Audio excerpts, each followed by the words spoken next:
great Estesani grandsons. Many people say your teachings and the teachings of Abraham are alike. However, I seem to find many differences. For example, they say that whatever you think and feel is what you attract. However, you say the beliefs are what generate thoughts and feelings, and therefore create a reality, one level above thought. When I used to listen to them, I was so obsessed and focused, monitoring 24/7 what I was thinking, all the time. And if a negative thought came to my mind, I was like, cancel, freaking out. However, you taught us that not only can we observe them neutrally, here and there, when they come, but that we have to, in order to face our fears and transform them and integrate them. You cannot transform what you do not own, as you say. And also, I was driving one day on a highway while listening to them, and I had a car crash. Nothing happened to me, thankfully. It was just the side of my car. But I was like, this shouldn't have happened while I'm listening to them, supposedly vibrating this high. So I wanted some clarity on those teachings. What's your true perspective about them? Thank you. Different teachers have different ways of reaching different people with the translation of the words that come into your reality. There are people that gravitate to certain ways, certain semantics, certain words that are used to give them at least some understanding of the process. Other teachers may supply other aspects of it to give a different understanding, or at least an understanding of a different part of the process. Taken all together, you have a complete picture. But that doesn't necessarily mean that an absolutely complete picture or the same delivery will come through every single being that is a source of information. That's why it's so important for you in your evolution, as you change, as you grow, to pick the pieces out of any source of information that work for you and leave the rest behind. It may simply mean that you're now at a different place in your life where you need to hear things and do things in a different way. And therefore you gravitate to maybe one teacher one time and another teacher or another source another time, because you are piecing together from different sources what works for you to create the path of least resistance for who you truly prefer to be. So it's not so much the idea that there's any contradiction. You're simply looking at things from different points of view, using different ways and methods that appeal to different people who have different belief systems and need to hear things and receive things in different ways at different times. Now, with respect to the idea of your car crash, there can be many different levels on which you can look at this. Number one, on a very simplistic level, you can say that you may have created for yourself an experience that on the most simplistic, basic physical level simply says, pay attention to what's going on when you're doing something physically, because you can get hurt if you're not paying attention. So on the simplest level, the most basic physical level, you could simply say it's a lesson of don't be distracted when you're doing something like driving a car. Otherwise, this is what happens or can happen. That's a very simplistic lesson on a very basic physical level. On other levels, you could say, all right, you were in a state of being where you realized that by being in that state of being, that no matter what happened around you, no matter how dangerous it seemed, you would emerge unscathed. And therefore, being on that level, in some sense, allowed you to experience a different reality than what you allowed the car to experience, proving to you that physical reality, in some sense, can be circumvented. And so that could be part of the lesson as well. So there can be many levels to this idea, but it is not always wise to assume that just because you believe you're on a certain level, that certain physical things can't happen. Because again, please remember, the basic concept is it's not about what happens, it's about what you do with what happens that shows what level you're on, what vibrational state you're in. So the idea is not that a car crash shouldn't have happened because I was on a high vibrational state. That's an insistence and assumption that doesn't necessarily serve the purpose of the experience, because it just demonstrated to you that just about anything can happen no matter what level you're on, because it's not about the idea of what happens, it's about the idea of what you do with what happens that really makes the difference in your experience of physical reality. So all these different things can come into play. It can be one or more or all of them. And it's up to you to determine what other lessons you can learn from having had that experience. But be open to the idea of not being insistent on what you think should or shouldn't be a reflection of the state you're in. Because again, that really shouldn't matter. Good day, Bashar. And to you, good day. Thank you so much for this co-creation. I'm so excited to talk to you. It is our passion and our pleasure to speak with all of you as well. I was surprised in your monologue. It's so playful. Yes. The suggestion, and also, you acknowledge that some people might be afraid to go in that way, but this playful way of approaching it, that must help us loosen. That must help us. That's the idea. Yes. And I also, when I was a child, was very terrified of. I don't know why. I had an inexplicable fear of, yes, alien contact.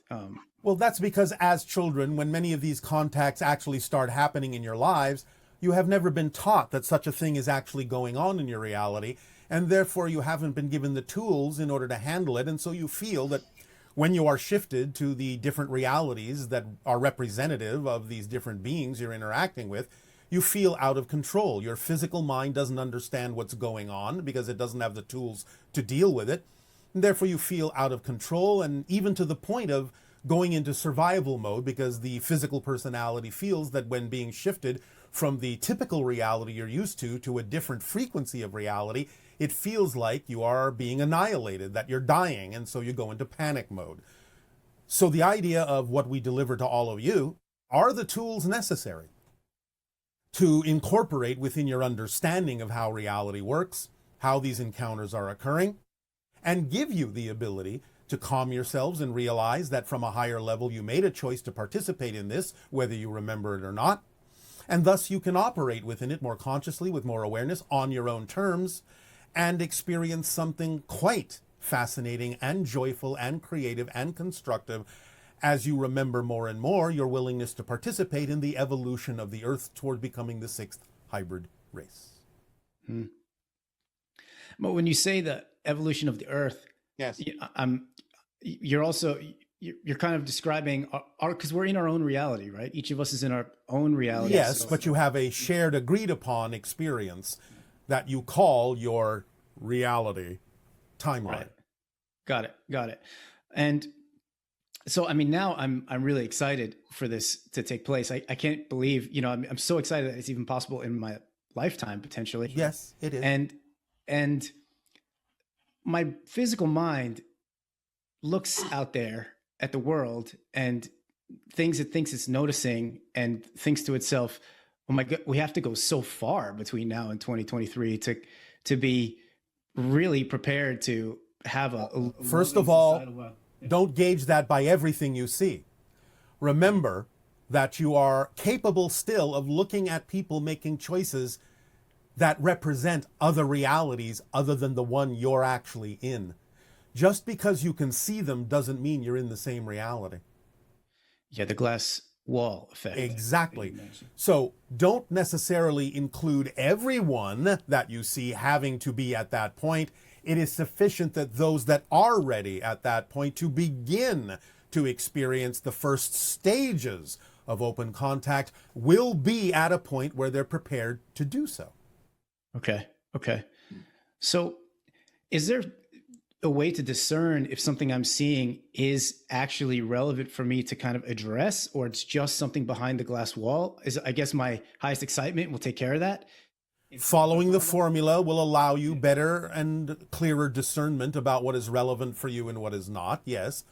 Of course, everything in a sense that you see is relevant, it just might be relevant in a different way. So in other words, it can be even as simple as seeing something you would say is not really relevant for your path doesn't mean that it's not relevant for you to use in the way that works for you. For example, seeing someone making choices that you don't prefer can add greater clarity to the choices that you do prefer. So even though the things they're choosing aren't directly relevant for you, the fact that you're capable of seeing someone choosing something you don't prefer is relevant because it provides greater background and clarity for you about what it is, by contrast, that you do prefer. So that's how to use what isn't relevant directly in an indirect way that is relevant for you. And I guess also, if I see someone making a choice and it kind of triggers me emotionally, like maybe fear comes up, yes, and that's also an opportunity to look at what beliefs. Absolutely, and therefore relevant for you on that context as well. Got it. And when I'm doing that, I try to look at my beliefs, go through the emotions to find the beliefs is kind of the way it seems to work for me. Yes. And but sometimes there are certain beliefs that just keep reappearing. And I know that you've mentioned that sometimes there can be belief systems and yes, other beliefs reinforce the other ones, but certain beliefs like I'm wrong, or I shouldn't exist. I know those don't make physical sense because it's arguing with life, as you've eloquently put it, but somehow they stay sticky. And I'm just wondering if there's anything else you can help us with. Or well, all right. Well, again, the idea being that you may need to investigate more deeply what it is you're getting out of holding on to those things. Because that's the only reason they would keep reoccurring, is there must be a belief that says there is some advantage to this, some advantage to remembering this or recreating this idea. Now, it can be as simple as you saying, well, I do have a belief that if I don't keep reminding myself, I might forget and then fall into a regimen that I don't prefer. So in that sense, you might be using it for a positive reminder to keep you on track. Now, if you continue to believe you need that reminder, then it will constantly be there reminding you to always be aware that you could choose to go this way, but because of the fact that it keeps cropping up, you will never go that way. You don't have to keep doing it that way, but that may be one reason why you would keep repeating an awareness of something you don't prefer, because you might be using it as a guidance system to make sure you actually never choose that direction. Okay. Does that make sense? Yeah, that makes sense. I think so. So I'm not saying that is the reason. I'm simply saying that could be one of the reasons. It's up to you to investigate based on what I just told you about the idea that there must be something you're getting out of it. Yeah. That you believe serves you. Whether it actually does or not isn't the issue. There must be something you believe you're getting out of it that serves you. And the more you investigate it from that perspective, the sooner you will understand why you might keep repeating that cycle. I'm trying to ask my question that question now. And actually what comes is this belief that it's keeping me small so I'm not seen. Oh, all right. And why don't you want to be seen? What are you afraid will happen if you are seen? Which is another question to always ask. What are you afraid will happen if you become who you prefer to be? So what's the answer to that one? It feels dangerous, like someone's going to come get me. Dangerous. Oh, someone's going to come and get you. Yes. How melodramatic. I know, it's true. Now, this is simply the result of a misunderstanding of how frequencies work. Remember, if you actually are in the frequency of your true self, your passion, there cannot be, by definition, anything dangerous in that. If you suddenly feel that something dangerous might happen if you act on your passion, that's not a vibration of your passion. You're already out of the vibration of your passion to even think and entertain that something like that could happen. I see. So the belief, the resistant belief has already kicked in. Yes, because you are conflating and contradicting the idea of the definition of passion with a contradictory vibration of something dangerous happening to you, which, if you understand the pure definition of your true self, knows that that's not possible. You can only experience even the idea of the fear of something happening if you've already left the vibration of your true self, which shows you still have a belief that says it's better and safer for you to leave that vibration.